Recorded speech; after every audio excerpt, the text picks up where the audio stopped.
ரொம்ப நாளைக்கு பிறகு திரும்ப லண்டனில் இருக்கேன். 2 நாளைக்கு 20 நாள் பூஞ்சி எடுத்துட்டானுங்க வேலையில். இன்றைக்கி வேலை செஞ்சுருக்கணும், முடியல. சரியான சாப்பாடு இல்லை, தூக்கம் இல்லை, நல்ல தங்குற இடமும் அவ்வளோ வசதி இல்லை. அதனால் கிளம்பி வந்துட்டேன். ஸோ நாங்கள் வச்ச செடியெலாம் இப்போ தான் பார்க்குறோம், நல்லாயிருக்கு. வந்து 2 நாளைக்கு முன்னே கிளம்புறதுக்கு முன்னாடி இன்றைக்கி அங்கேயே தங்கியிருப்பேன்னு நினச்சேன். பட் நான் முடியை மாற்றிக்கிட்டு வந்துட்டேன். திரும்ப 2 நாள் சென்று போயிடலான்ட்டு. 2 நாள் ஃப்ரீயாக இருக்கும்போது சில அரசியல் வீடியோக்களையும் பார்த்தேன்.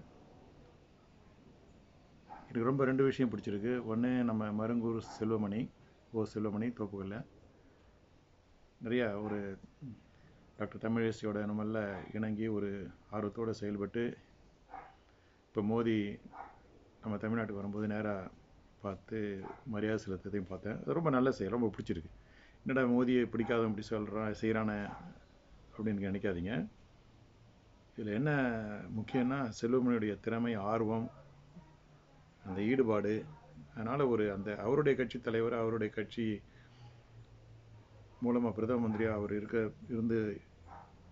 இருக்கிறார். அவரால் பார்த்து இப்போ என்னுடைய வணக்கத்தை தெரிவிக்க முடியுது, வாழ்த்து தெரிவிக்க முடியுது, ஆசி பெற முடியுது அப்படின்னா ஒரு நல்ல விஷயம். ஏன்னா இதுக்காக எவ்வளோ பேர் மானம் கெட்டு மரியாதை கெட்டு போய் நிற்கிறானோ எப்படியாச்சும் மோதியை பார்த்தணுன்ட்டு. அதாவது மோதி மேலேயோ இல்லை பிஜேபி மேலேயோ இல்லை ஈடுபாடோடு இல்லை, தன்னுடைய அரசியல் ஆதாயத்துக்காக மானம் கெட்டு போயிட்டு எப்படியாச்சும் மோதியை பார்த்துடக்கூடாது அப்பாயின்மெண்ட் கேட்டு அசிங்கப்பட்டு நிற்கிறானோ இல்லை, கிடைக்காது. அதை ஒப்பிட்டு பார்க்கும்போது எப்படி ஒரு உண்மையான ஆர்வம், அந்த கட்சி மேலே உள்ள ஆர்வம், கட்சி தலைவர் மேலே உள்ள ஆர்வம் எப்படி ஒருத்தனை உயர்த்துது அப்படின்றது காட்டுறேன். அது ரொம்ப இந்த மருங்கூர்லேருந்து வரும்போது எனக்கு ரொம்ப என்ன பெருமை. ஏன்னா இந்த பின்கட்டு வழியாக உள்ள நுழையாது, அதெல்லாம் சமையல் கட்டு வழியாக தலைவர்கள் வீட்டுக்குள்ளே நுழைஞ்சி அறிமுகப்படுத்திக்காத ஒரு ஒரு தன்னோட ஈடுபாட்டால், தன் உழைப்பால் ஒரு நல்ல மரியாதையோடு அந்த நிலைமைக்கு உயர்ந்திருக்கிறாரு. அதாவது இந்த கவர்னர் ரவி கூட அதெல்லாம் கூட பார்த்தேன். ரொம்ப சந்தோஷம் செல்வமணி, வெரி குட். சொல்கிறேன், நீ சட்டமன்ற தேர்தலில் நின்னா அதிகமாக பாரதிய ஜனதா கட்சியில் நெய்வேலி தொகுதியில் பாரதிய ஜனதா கட்சிக்கு நீ வேறுபாடாக நின்னா நீ நிச்சயம் ஜெயிப்ப. என்னுடைய முழு ஆதரவு உனக்கு உண்டு. இது மாதிரி நல்லவர்கள் தான் சட்டமன்ற உறுப்பினராக ஆகணும்.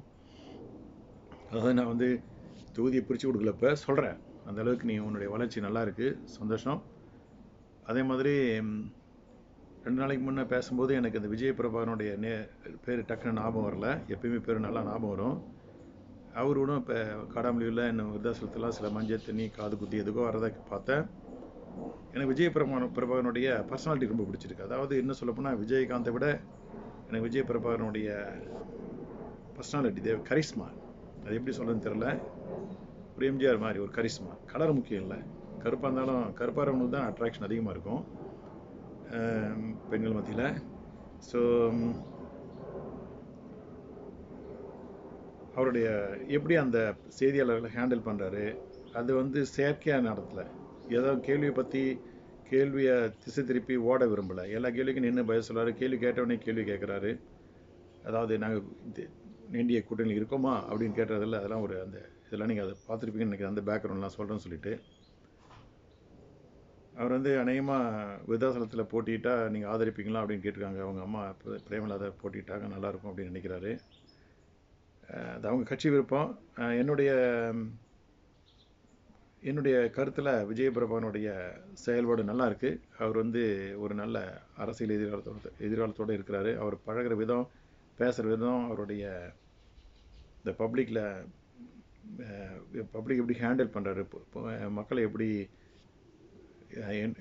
தமிழில் என்ன சொல்கிறது, மக்களோட எப்படி பழகிறாரு அப்படின்றது நல்லா இருக்குது. அவருக்கும் அந்த அரசியலில் உண்மையான ஈடுபாடு இருக்குமா தெரியுது. மக்கள் நலனிலையும் ஒரு நாள் ஈடுபாடு இருக்குமா தெரியுது. நல்லது. என்னை பொறுத்த வரைக்கும் நான் திரும்ப சொல்லியிருக்கிறேன், பாரதிய ஜனதா கட்சி கூட அதிமுக கூட்டணி வச்சது நல்லது, பரவாயில்ல. அது மத்திய அரசில் ஆட்சியில் இருக்கிறதால அந்த ஒரே காரணமாக எதுவும் கிடையாது. நானாக ஒரு கட்சியை வழியினா போய் கூட்டணிக்கு கொண்டு வரும் அப்படின்னா அது தேமுதிக தான். தேமுதிகக்கு ஒரு நல்ல மக்களிடையில் நல்ல ஒரு செல்வாக்குள்ள உண்டு. அந்த விஜயகாந்துக்குன்ற ஒரு நல்ல பேர் இருக்குது. அதை பிரபாகரன் நல்லா முன்னேற்றம் செய்கிறான்னு நான் நினைக்கிறேன். என்னுடைய தனிப்பட்ட கருத்து, பிரேமலதா வந்து அவங்க எலெக்ஷன் நிற்காத இருக்கிறது நல்லது. எந்த எலெக்ஷன்லையும் ஒழுங்காக கட்சியை கவனம் செலுத்தி கட்சி நடத்துறது நல்லது. அது வேணால் அவங்க வேணால் ராஜ்யசபா எம்பி ஆகலாம், அதான் நான் சொல்லுவேன். மக்கள் தேர்தலில் நிறுத்துறது வந்து நிற்கிறது வந்து விஜய் பிரபாகரன் என்ன நல்லாயிருக்கும். எம்எல்ஏ நின்று சட்டமன்றத்துக்கு போனால் நல்லாயிருக்கும். அதான் என்னுடைய கருத்து. அவங்க கட்சி முடிவு பண்ணட்டும். என்னை பொறுத்தவரையும் தாராளமாக நான் தேமுதிகவை அதிமுக கூட்டணியில் சேர்த்து நிச்சயமாக அவங்களுக்கு விருத்தாசலம் தொகுதியை ஒதுக்கிறதுக்கு நான் முழு மனசோட ஆதரிப்பேன், வரவேற்பேன். அது வந்து எனக்கு பிரேமலதா விட விஜய் பிரபாகரன் விருத்தாசலத்தில் நின்னா நல்லாயிருக்கும்னு நினைக்கிறேன். அது விருத்தாசலம் மக்களுக்கு மட்டும் இல்லை, தேமுதிக கட்சிக்கே நல்லதுன்னு நினைக்கிறேன். அது வந்து பிரேமலதா வந்து அவங்க இதை யோசனை பண்ணி செய்யணும். அது அவங்க கட்சிக்கு நல்லது, அவங்க எதிர்காலத்துக்கு நல்லது. அந்த கூட்டணி வந்ததுன்னா அது ராஜ்யசபா சீட்டு கொடுக்கும்போது பிரேமலதா அவங்க வந்து ராஜ்யசபா எம்பி ஆகலாம். அதுதான் என்னுடைய கருத்து. அது அவங்க கட்சிக்கு நல்லது, அவங்களுக்கும் நல்லதுன்னு நினைக்கிறேன், மக்களுக்கும் நல்லதுன்னு நினைக்கிறேன். அடுத்து அதிமுகவுடைய கூட்டத்தெல்லாம் பார்த்தா நல்லா இருக்கு. அது வந்து எடப்பாடிக்குன்னு ஒரு தனிப்பட்ட செல்வாக்கு இல்லை. இது என்ன காட்டுதுன்னா, அதிமுக யார் தலைமையேற்று இல்லை பொறுப்பேற்று நடத்தினா கூட மக்கள் வந்து ஆதரிக்க, தொண்டர்கள் ஆதரவாக வர்றதுக்கு தயாராக இருக்காங்க. திமுக எதிர்ப்பாக இருக்கிற அதிருப்தியை ஒருமுகப்படுத்தி அதிமுக ஆட்சிக்கு வர அங்கே உறுதுணையாக இருப்பாங்க. ஆனால் இது ரொம்ப முக்கியமான விஷயம். 2 விஷயம் இதில் ரொம்ப முக்கியம். கூட்டணியை விட ரொம்ப முக்கியமான விஷயம், கூட்டணியும் வேட்பாளர்லாம் முக்கியம். கூட்டணியை விட ரொம்ப முக்கியமான விஷயம் வேட்பாளர். அந்த வேட்பாளர் எவ்வளோ முக்கியன்றதுக்காக தான் நான் 2 நாளைக்கு முன்னே பேசும்போது விஜய் பிரபாகரன் விருதுநகரில் எப்படி நிற்கும் போது கூட்டணி அதிமுக தொண்டர்கள் ஓட்டுலாம் அவருக்கு எப்படி விழுந்தது, எப்படி மாணிக்கத்தாவரை கிட்டத்தட்ட அவர் தோக்கடிச்சார் அப்படின்னு சொன்னேன். அதனால் அதிமுகவுக்கு இப்போ இருக்கிற ஆதரவை ஓட்டாக மாற்றி அதை தேர்தல் வெற்றியாக மாற்றி தனிப்பெரும்பான்மை வரணும்னா ஒரு தொகுதியிலையும் வேட்பாளர்கள் முக்கியம். சரி, இப்போ தான் கூட்டம் வருதே, இதை வச்சு கூட்டணி வச்சுக்கலாம், கூட்டணி வச்சு உடனே நம்ம வேண்டியவனுக்கு சீட்டு கொடுக்கலாம்னு சொல்லி பழனிசாமி முடிவு பண்ணால் அது பெரிய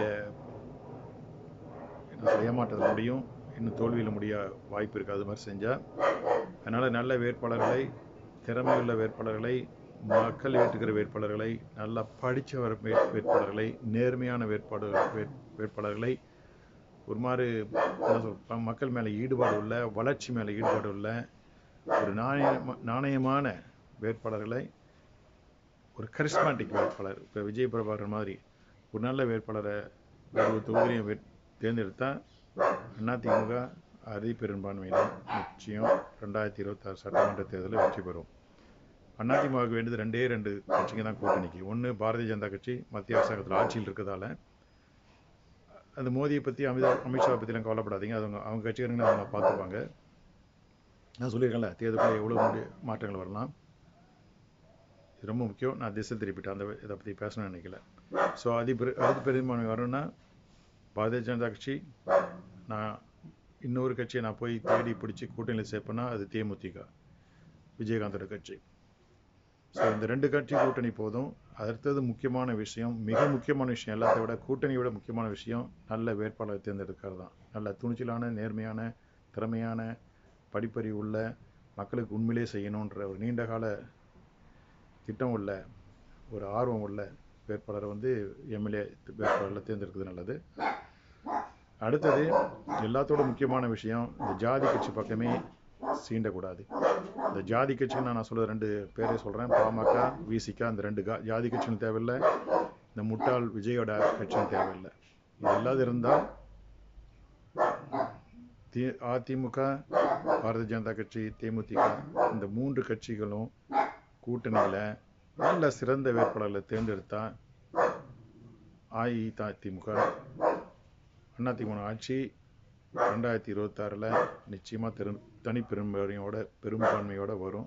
அதில் வந்து எந்த சந்தேகமும் கிடையாது. ஆனால் நிறையா அதுக்கு வேலை செய்யணும். அது வந்து பழனிசாமி இப்போ தடுமாறுற மாதிரி தெரியுது, அது வந்து சரியில்லை.